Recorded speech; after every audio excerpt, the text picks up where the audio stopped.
Hello everyone, today we will study about heat transfer by conduction. Heat flow when there is temperature gradient. इसका मतलब है कि temperature difference होना चाहिए T1 या फिर T2. टेम्परेचर ग्रेडियंट होगा तभी हीट फ्लो होगी. If one end of metal rod at higher temperature, that energy will flow या फिर transfer to cold side. Diagram से आप देख सकते हैं कि जो हीट फ्लो हो रही है वो हॉट टू कोल्ड हो रही है. तो सेम वही higher velocity particles collide with slower velocity particles and net transfer of energy to the slower particles. अब इसमें क्या होता है, हीट जहाँ पे ज़्यादा होती है, टेम्परेचर ज़्यादा होगा, वहाँ पे वेलोसिटी पार्टिकल्स की ज़्यादा होती है, लेकिन जो हीट होगी वो नेक्स्ट मॉलिक्यूल से टकराएगी, अपने नेक्स्ट पार्टिकल से टकराती है. तो ऐसे जो नेट एनर्जी फ्लो होता है वो कोल्ड की तरफ होता है. तो ये आप डायग्राम देख सकते हैं, ये कोई मेटल रोड है और जो हीट ट्रांसफर हो रही है वो हॉट से कोल्ड में हो रही है. नेक्स्ट आता है बेसिक रेट इक्वेशन. अब इसकी इक्वेशन क्या बनती है? Rate equals to driving force upon resistance. अब यहाँ पे हमारे पास ड्राइविंग फोर्स क्या है? Driving force is temperature drop across the solid surface. Temperature drop का मतलब यहाँ पे है टेम्परेचर चेंज, एक हाई टेम्परेचर एक low temperature. Greater rate of high heat greater will be driving force. जितना ज़्यादा ड्राइविंग फोर्स होगा उतना ज़्यादा क्या होगा? Rate of heat. नेक्स्ट आता है resistance is expressed by Fourier's law. और जो रेसिस्टेंस है वो हम फोरियर्स लॉ के थ्रू एक्सप्रेस करते हैं. अब हमारे पास ये डायग्राम आता है. कोई भी दो मेटल वॉल है, हमारे पास T1 T2 हमारे पास टेम्परेचर डिफरेंस है, A हमारा एरिया है या फिर कोई इंटरमीडिएट पॉइंट है, L हमारी लेंथ है और DL हमारा वॉल के बीच का स्मॉल चेंज इन लेंथ है. यहाँ पे A एरिया है, T1 जो है वो हमारा हायर टेम्परेचर है, T2 लोअर टेम्परेचर है, L हमारी थिकनेस है या फिर लेंथ है. Flow of heat from high to lower temperature.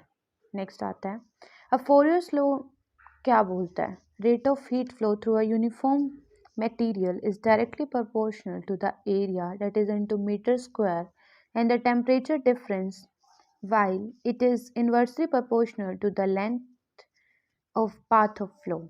तो रेट ऑफ हीट फ्लो देख लेते हैं. अगर सिंपल टर्म्स में एरिया इंटू टेम्परेचर डिफरेंस, जिसको हमने डेल्टा टी लिख सकते हैं, टेम्परेचर डिफरेंस है इसलिए, अपॉन थिकनेस या फिर लेंथ. तो ये हमारा फोरियर्स लॉ की स्टेटमेंट के अकॉर्डिंग हमारी ये इक्वेशन आती है. अब रेट ऑफ हीट फ्लो को हमने Q लिखा है, Q से रिप्रेजेंट करा है, डायरेक्टली प्रोपोर्शनल का साइन है, एरिया को A लिखा है, टेम्परेचर चेंज को हमने डेल्टा T लिखा है. अब यहाँ पे हम प्रोपोर्शनलिटी का साइन हटाने के लिए Q equals to KM A delta T upon L. हमारा यहाँ पे KM क्या है? Proportionality constant.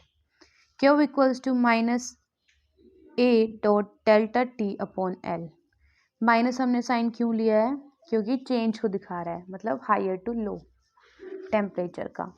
If heat flow is at right angle to a plane steady rate. अब मैंने आपको बोला कि हीट कैसे फ्लो होएगी. Heat will flow from hot to cold. तो सपोज ये कोई वॉल है, तो हीट क्या है? परपेंडिकुलर जा रही है, तो इसी को बोला हमने राइट एंगल. स्टेडी रेट पे क्या होगा? Consider an immediate point in the wall having thickness DL. हमने पहले ही डायग्राम में ले रखा है DL. This point parallel to plane A. और जो ये पॉइंट DL होगा, ये DL ये पैरेलल किसके? पॉइंट A के. Fourier's law for the thin section. dq upon d theta equals to minus KA dt upon DL. ये वाली इक्वेशन तो हमने इसमें फोरियर लॉ से निकाल लिया है. तो यहाँ पे क्या होगा? अगर हम स्टेडी रेट पे ले रहे हैं तो स्टेडी रेट पे dq अपॉन d थीटा क्या होते हैं? कांस्टेंट होते हैं. तो सेम उन दोनों को हमने कांस्टेंट रखा है.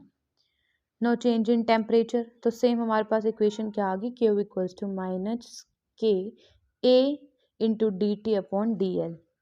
अब यहाँ से हम क्या निकाल लेंगे? Q minus DL upon A. हमारा जो बच गया यहाँ पे आ जाएगा माइनस के डी टी। या फिर हम इस इक्वेशन को इंटीग्रेट भी कर सकते हैं। इंटीग्रेशन की वैल्यूज़ क्या होंगी, अगर 0 to L, यहाँ पे T1 से T2, T1 से T2 और यहाँ पे T2 से T1। सो अब दे सकते हैं इंटीग्रेट करने के बाद हमारे पास आया QL/A that is equals to KM delta T, और ये हमारे पास इक्वेशन आ जाती है। यहाँ से हमने Q की वैल्यू निकाल ली और Q हमारे पास क्या था, rate of heat transfer equals to delta T/L/KMA। If in steady rate heat transfer Q remains constant, और ये Q हमारे पास कांस्टेंट है। स्टेडी का मतलब ही होता है equal flow, there is no change. Delta T indicates driving force, और यहाँ पे डेल्टा T क्या शो करता है, ड्राइविंग फोर्स। और ड्राइविंग फोर्स मैंने आपको बताया क्या होता है, it is the change in temperature.